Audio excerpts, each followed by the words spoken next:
Meron pong isang lihim na katotohanan na hindi ninyo maririnig mula sa inyong mga doktor.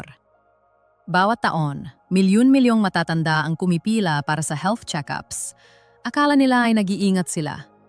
Pero paano kung sasabihin ko sa inyo na ang ilan sa mga testong yon, yung mga regular na sinasabi ng doktor na kailangan ninyo, ay maaring mag-push sa inyo palapit sa operasyon, stroke, o kahit cancer? Ang mga bagong pag-aaral ay naglalahad na hanggang 37% ng mga medical tests sa matatanda ay nagreresulta sa hindi kinakailangang treatment, komplikasyon, o habambuhay na side effects. At nakakagulat, 99% ng mga taong mahigit 70 years old ay walang ideya na sobra na pala ang pagtetest sa kanila. Isa sa mga check-up na ito, yung number 1 sa atin listahan, ay sanhi ng 5% ng lahat ng cancer cases sa United States. Katumbas ng dami ng cancer na dulot ng pag-inom ng alcohol araw-araw. Hindi ninyo maririnig ito sa inyong clinic, hindi ninyo makikita sa billboard, pero ang katotohanan ay nakatago sa agham, sa science. At ngayong araw, ilalantad natin lahat. Sa video na ito, ang 5 health checkups na dapat ninyong iwasan pagkatapos ng 70 at ang nakatatakot na katotohanan tungkol sa kung ano ang pwedeng gawin nito sa inyong katawan. Lahat ay suportado ng tunay na agham at hindi ninyo makapaniwala kung ano ang naging number 2.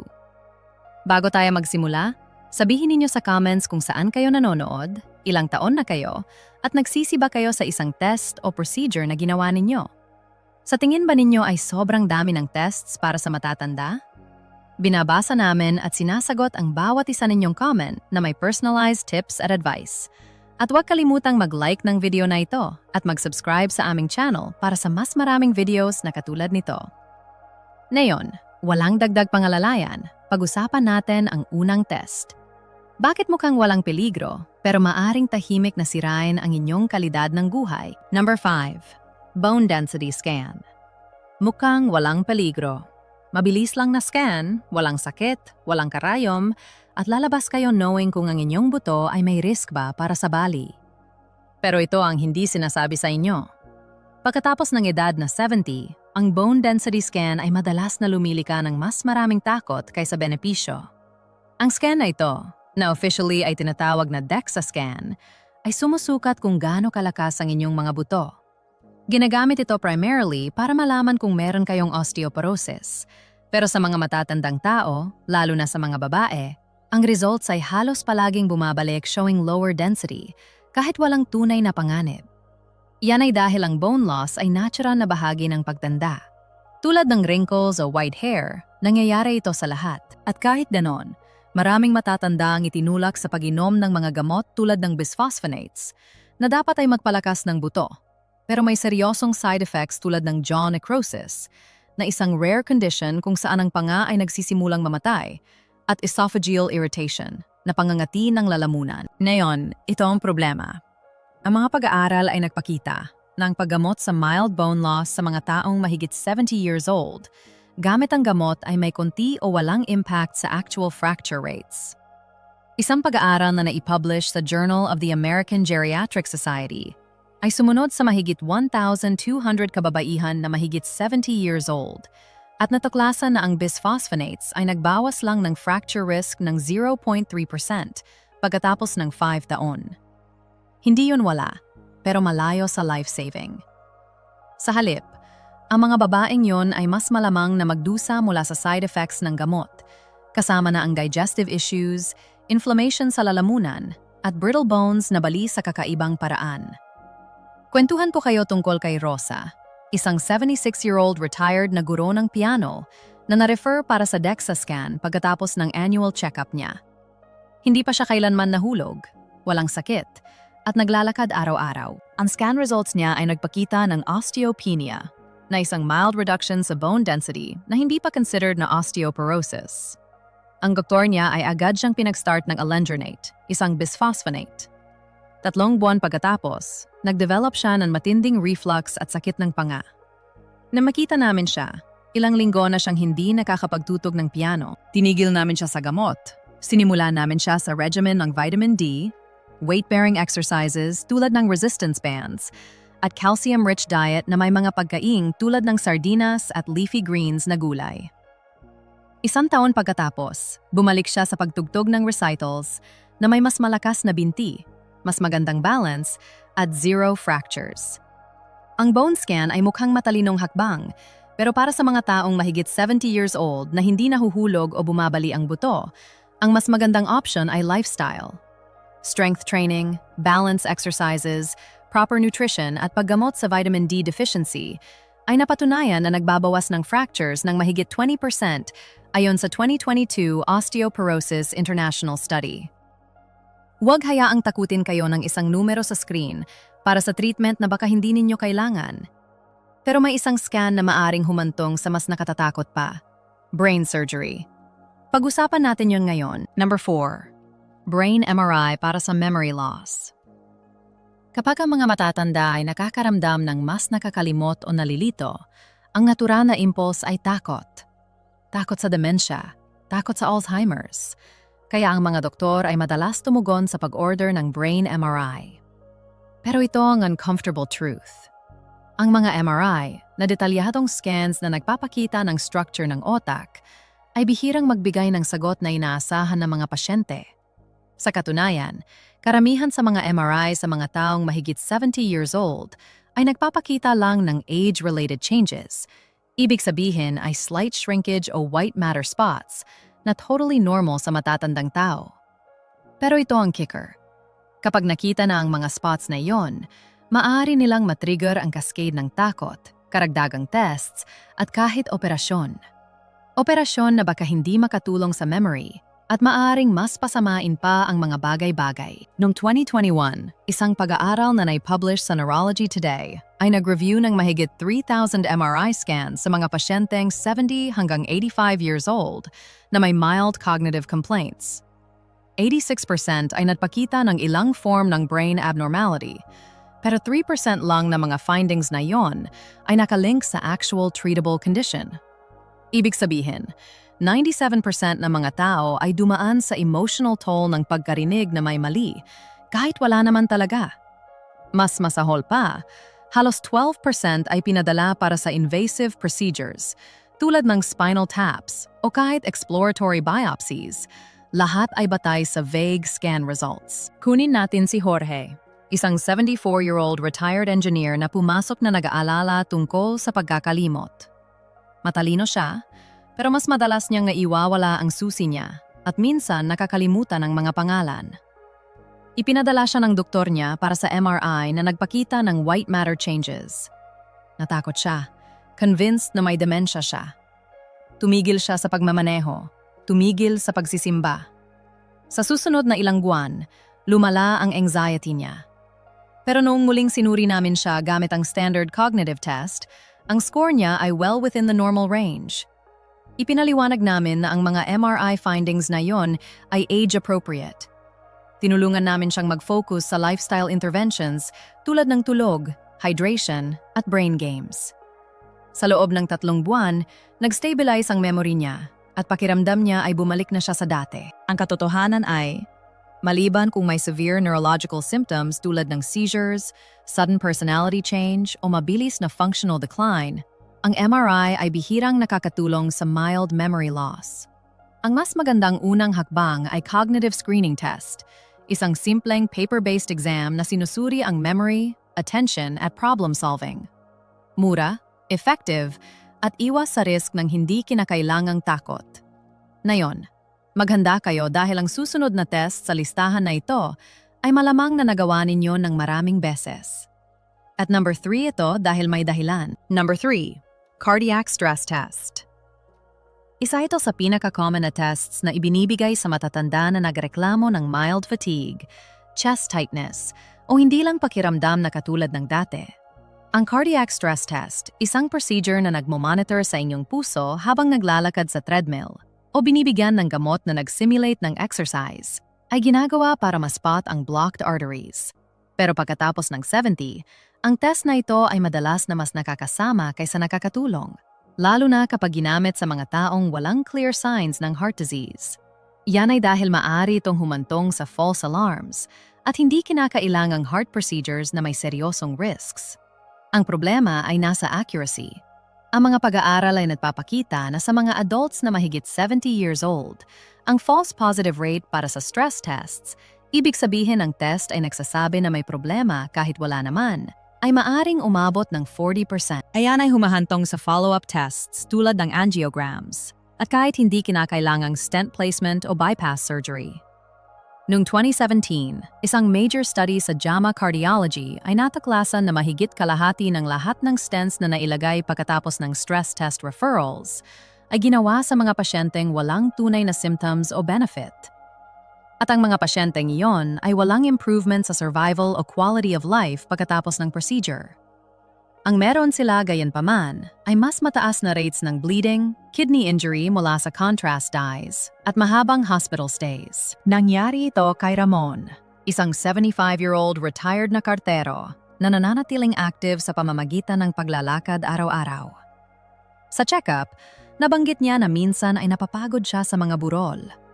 Ang doktor niya ay nag-schedule ng stress test para lang sigurado. Ang results ay hindi malinaw, kaya pinadala siya para sa catheterization, isang test na naglalagay ng tubo sa loob ng mga ugat para tingnan ang mga blockages. Natagpuan ang mild narrowing at inilagay ang stent. Pero noong gabing iyon, nagkaroon si Ramon ng reaction sa contrast dye at nag-develop ng kidney problems. 6 na araw siyang nananatili sa hospital at kailangan ng follow-up care sa loob ng ilang linggo. Ang pagkapagod ay hindi nagbago dahil hindi naman puso ang problema sa simula pa lang. Siya ay simpleng mas matandang lalaki na kailangan ng mas magandang hydration at mas maraming pahinga sa pagitan ng pagkain. Kung ikaw ay mahigit 70 years old at hindi nakakaranas ng classic cardiac symptoms tulad ng chest pain sa activity, shortness of breath sa exertion, o significant drop sa energy sa light exercise, ang stress test ay maaaring mas makasama kaysa makatulong. Ang mas magandang option ay madalas na resting EKG, isang test na tumitingin sa rhythm ng puso habang kayo ay tahimik, o kahit coronary calcium scan, isang low radiation imaging test na nagpapakita kung may dangerous plaque na nagti-build up. Mas ligtas ito, mas simple, at malayo ang posibilidad na itulak kayo sa procedure na hindi ninyo kailangan. Number 2, colonoscopy.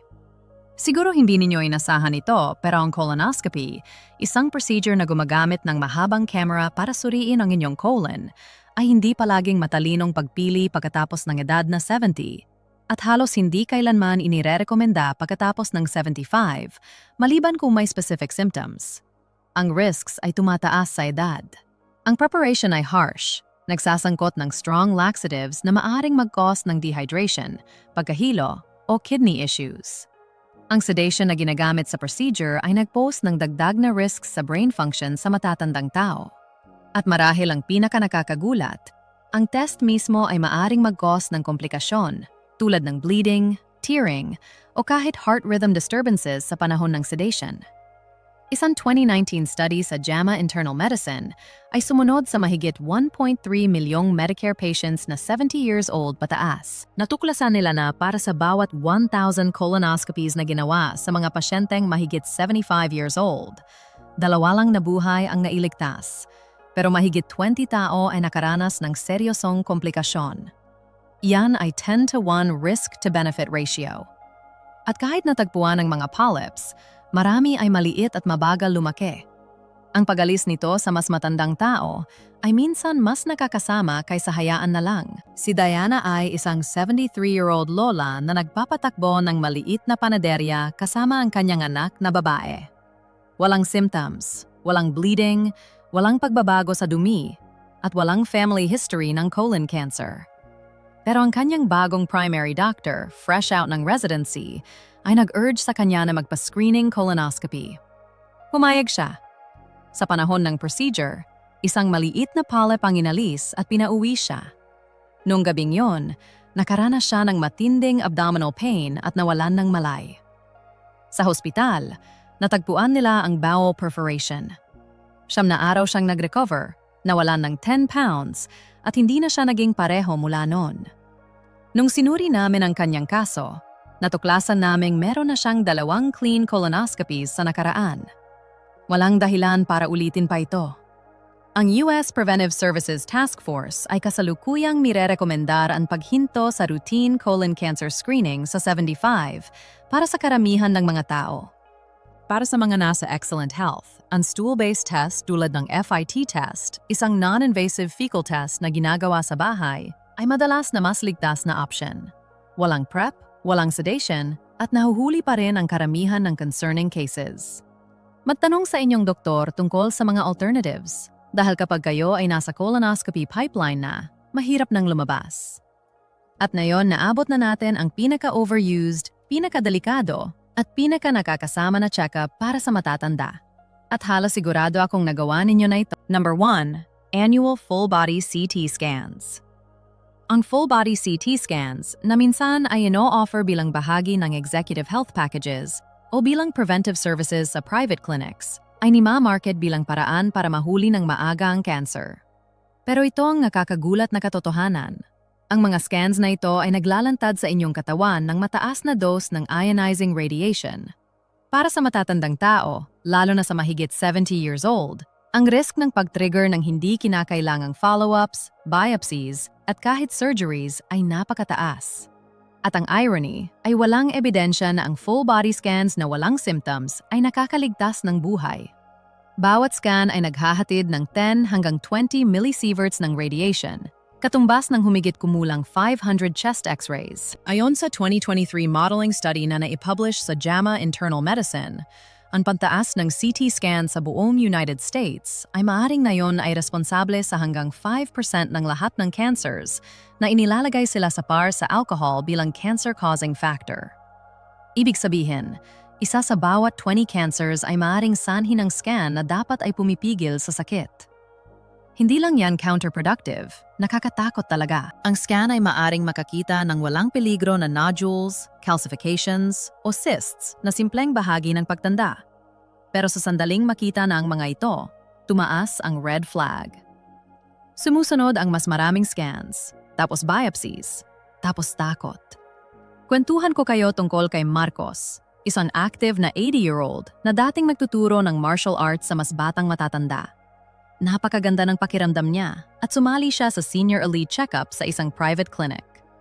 Ang kanyang full body scan ay nagpakita ng maliit na 3mm lung nodule na nag-set off ng chain reaction. Na-refer siya sa oncology, pinadala para sa PET scan, at sa kalaunan ay sumailalim sa needle biopsy. Ang resulta? Benign. Pero ang biopsy ay nagpabulusok ng bahagi ng kanyang baga na humantong sa hospitalization at 2 buwan ng recovery. Lahat para sa isang bagay na pwede sanang iwanan na lang. Ang mga eksperto ngayon ay nag-advise na ang full-body CT scans ay hindi dapat kailanman gamitin para sa general screening sa asymptomatic adults. Ang American College of Radiology ay malinaw, walang napatunayang benefit at may significant potential para sa pinsala.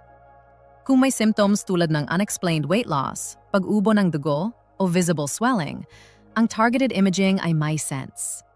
Pero ang pag-scan ng buong katawan na walang focus ay tulad ng paghahanap ng kayamanan gamit ang landmine detector.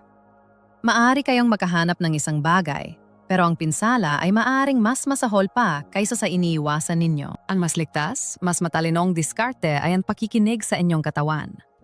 Kung maganda ang pakiramdam ninyo, panatilihin ang regular check-up sa inyong primary doctor at gumawa lang ng mga tests na clearly indicated.